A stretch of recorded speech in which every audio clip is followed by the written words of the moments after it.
All right, greetings and welcome. This is Coach Veronica Marie, and I'm just having some fun outside and decided to come here and give you one of my informal chats. And today the topic is healing from your past. You can find me on my website at veronicamarie.com. You can pick up my most recent ebook. It's called Self Intimacy, A Beginner's Guide to Self Discovery. And this is for people who really want to understand how emotions work, right? And how to really use the stories of our past to come forward in new and very mindful present ways.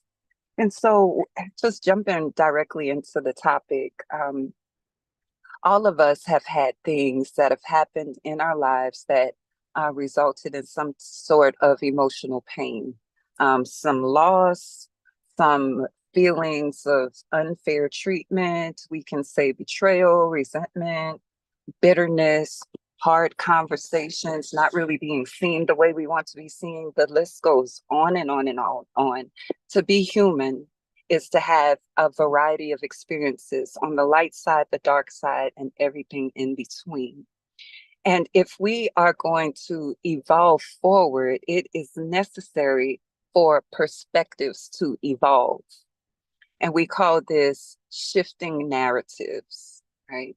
If your narratives don't change, then you have no choice but to have the repeat experience. Sometimes that experience is a repeat experience because you are engaging with similar souls. Sometimes you're engaging with very different souls, but because your perspectives are the same, you apply the same formula, thereby creating the same experience. Your narratives, or the way you tell a story of how something happened, what happened, the conclusions and the whys and the hows and the whats, all depend on what you believe at that time. What we believe ought to be evolving if we are ascending and growing. So imagine that you have had the same story for 5 years, 10 years, 15, 20, or the same story that you had when you were 5 years old, 10 years old, or 16 years old.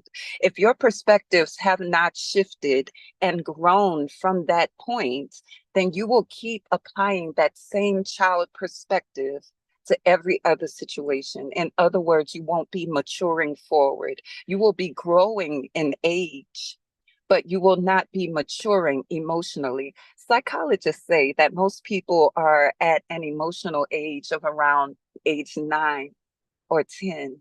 And why is that?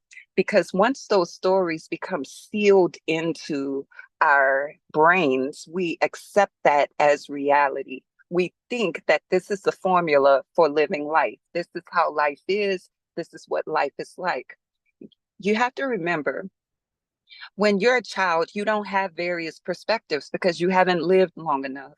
When you're a teenager, still. When you're an adult, yet still. That's what evolution is about, evolving into truer perspectives until you reach universal truth, right? So if you keep seeing from a limited perspective of yesteryear, yesterday, 10 years ago, so on and so forth, then you are not evolving in that area. You may be evolving in other areas, but that area is still in need of your attention, is still in need of your alchemy. It needs to be converted into something useful. So that self that existed back then, whenever back then could have even been last week. So that self can be integrated, right? You need to integrate all of yourselves. You are one complete whole and total being. There's no self yesterday to hate, or a self yesterday to despise, or a self yesterday to loathe, right? There's you, the self today. And if those stories remain in you and you have not resolved them, then that story will affect your present. You will be judging present situations by past thoughts that are unevolved. You will be bringing your child mind into your adult situations, and the only one who won't see that is you. Other people will look and go, that's not true. And you'll call it gaslighting. Other people will say that's not how it happened. And you'll fuss and vehemently defend that point of view without looking at all perspectives from a mature stance. When we introspect, what we're doing is looking into a past mind, looking into a way of being that exists inside of us. If it already exists, it was formed by the past. The question is it serving us? Is it helping us to create new realities that we actually enjoy? And here's a hint. If your stories keep causing you to re-experience old pain, and also apply that old pain to your present, it's time for you to shift. And then the other thing is when your old pain is very much influencing your present, you want to bond with other people who are also in their old pain because it feels familiar. It seals into the child mind. See, this is real. See, this is real. Because the child mind is always wondering what is real, what is really happening. And without enough information, the child mind really doesn't understand or come to conclusions that harmonize with universal truth, right? And so if you exist with other people who also live in old pain, we call that trauma bonding. We bond over a Me Too story and we keep telling the story and we keep finding similarities in the story. But one day, your present self says, hey, I need more information about this because I don't like how I feel when I look at things this way.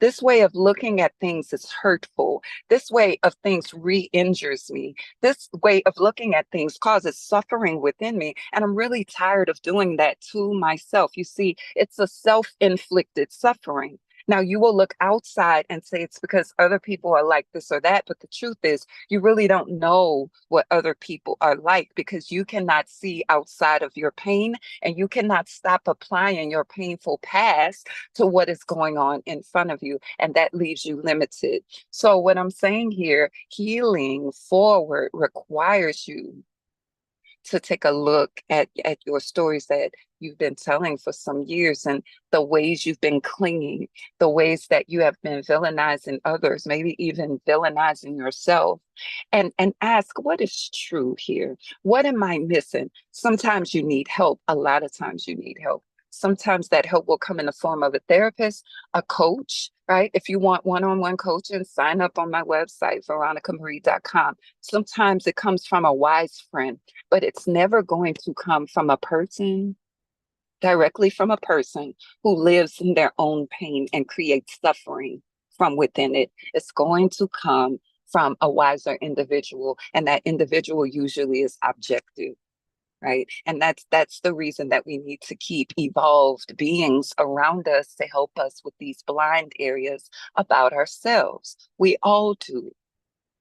So let this be an encouragement that when you're not feeling good or when you find that you're experiencing something again that you don't like, see what needs to be reassessed, get some help, and grow forward because you deserve happiness, because you deserve a prosperous life, because you deserve wellness. Your life is here for you to grow through, and that's grow through various experiences, which include happiness and joy and fulfillment and satisfaction. But it also does include discomfort, growing through discomfort. And that's it. My name is Coach Veronica Marie. You can reach me on my website at veronicamarie.com. If you're interested in one-on-one sessions and growing forward, you can catch me on social media platforms, just hashtag Veronica Marie. And coming in up this Sunday at 8:30 p.m. and every Sunday in September, I'm going to be having helpful discussions, helping you to understand yourself more deeply and understand others more deeply so you can grow forward, right? Growing forward, that's the name of the game. All right, well, have a good evening and we will talk soon.